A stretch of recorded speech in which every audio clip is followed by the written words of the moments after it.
காவிரி கரையோர கோபுரமே நதியாடி மகிழ்கின்ற ஆனந்தமே கேட்டவரம் தரும் கற்பகமே செந்தமிழ் பாட்டாடும் அற்புதமே தந்தையை வெல்கின்ற மந்திரமே வள்ளியை அள்ளிய தந்திரமே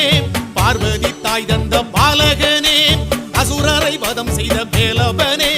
சரவண பொய்கையில் பூத்த மலர் உறையூரில் வேலூன்றி நின்ற மகன் செல்வம் முத்துக்குமரசாமி புகழ் எல்லோரும் கொண்டாடி பாடிடுவோம் தங்கத்தமிழ்